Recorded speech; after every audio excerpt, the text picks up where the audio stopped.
आज हम लोग बात करेंगे आज हम लोग बात करेंगे जावा में पॉलीमॉर्फिज्म के बारे में। अगर हम पॉलीमॉर्फिज्म की बात करें, जावा में पॉलीमॉर्फिज्म क्या होता है? Polymorphism means one name many form. नाम एक ही रहेगा लेकिन उसके रूप अलग अलग होंगे। नाम एक ही रहेगा लेकिन इसके रूप अलग अलग होंगे। जैसे जावा में हम लोग एक मेथड यूज करते हैं जिसका नाम है println. Println method का यूज करते हुए हम लोग डिफरेंट डिफरेंट टाइप की वैल्यू को प्रिंट करते हैं कि नहीं करते हैं? नाम प्रिंट एलन एक ही है लेकिन वह मेथड इंटीजर टाइप की वैल्यू को भी प्रिंट कर रहा है, फ्लोटिंग टाइप की वैल्यू को भी प्रिंट कर रहा है, स्ट्रिंग टाइप की वैल्यू को भी प्रिंट कर रहे हैं। तो हम डिफरेंट डिफरेंट टाइप की वैल्यू को हम उस प्रिंट एलन मेथड की हेल्प से हम लोग प्रिंट कर रहे हैं। तो हम कह सकते हैं कि वहां पे पॉलीमॉर्फिज्म का जो फीचर है वो एग्जिस्ट कर रहा है। और ये जो पॉलीमॉर्फिज्म होता है ये ओप्स का जो ओप्स के फोर पिलर्स होते हैं: एब्स्ट्रैक्शन, इनकैप्सुलेशन, पॉलीमॉर्फिज्म और इनहेरिटेंस।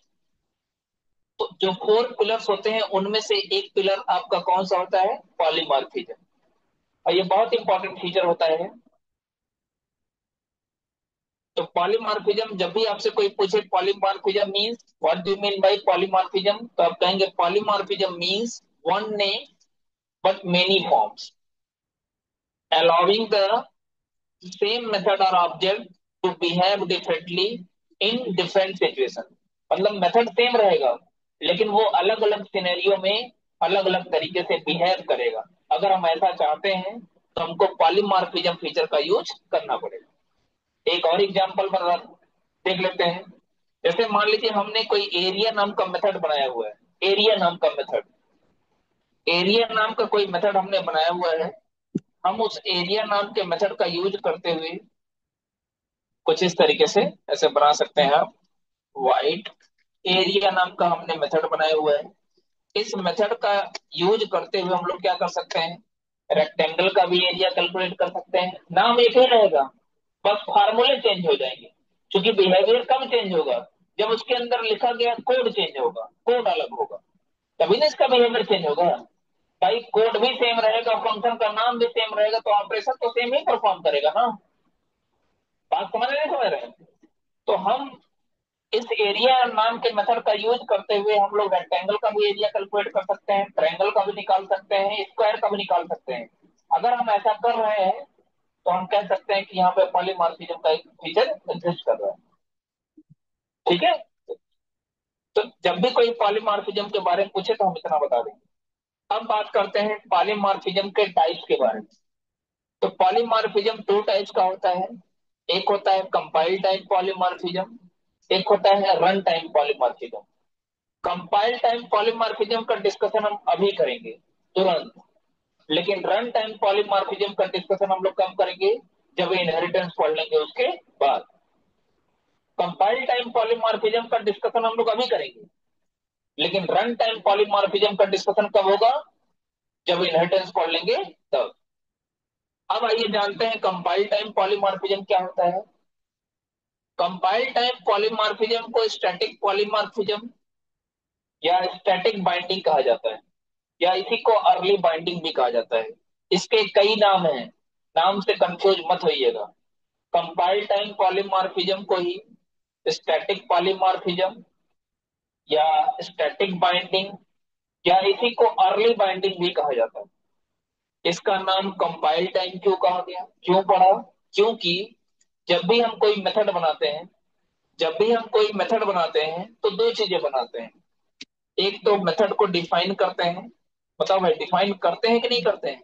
एक तो मेथड को हम डिफाइन करते हैं और दूसरा मेथड को कॉल करते हैं। दूसरा मेथड को आप देखे होंगे ऑब्जेक्ट लगा के हम मेथड को कॉल करते हैं। दो डेफिनेशन लिखते हैं कि नहीं लिखते हैं? बात समझिएगा, ध्यान दीजिएगा।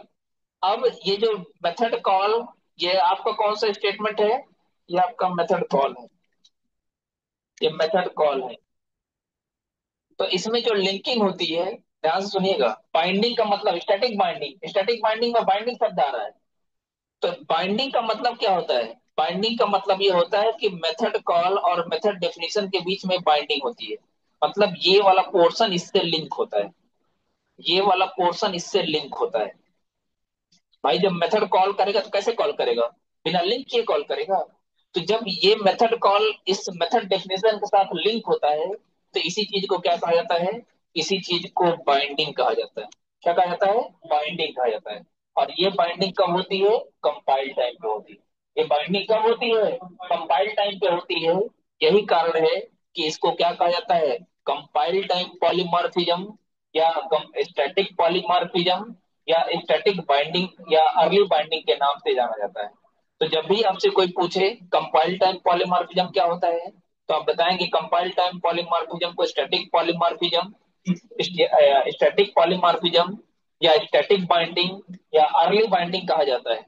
कारण क्या है? क्योंकि इसमें जो मेथड कॉल और मेथड डेफिनेशन के बीच में जो बाइंडिंग होती है, या कौन सा मेथड कॉल होगा कौन सा मेथड कॉल नहीं होगा, ये समस्या कब रिजॉल्व होता है?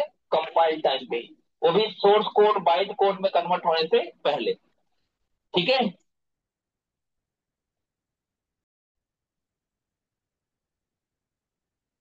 ये बात सबको समझ में आ गई कि कंपाइल टाइम पॉलीमॉर्फिज्म को कंपाइल टाइम ही क्यों कहा जाता है? क्योंकि इसमें मेथड कॉल और मेथड डेफिनेशन के बीच में जो लिंकिंग होती है, या जो बाइंडिंग होती है, वो कंपाइल टाइम पे होती है। यही कारण है कि इसे कंपाइल टाइम पॉलीमॉर्फिज्म कहा जाता है। इसका दूसरा नाम क्या है? स्टैटिक बाइंडिंग, अर्ली बाइंडिंग, या स्टैटिक पॉलीमॉर्फिज्म कहा जाता है। बताइए भाई, ये बात समझ में आ गया? ठीक है।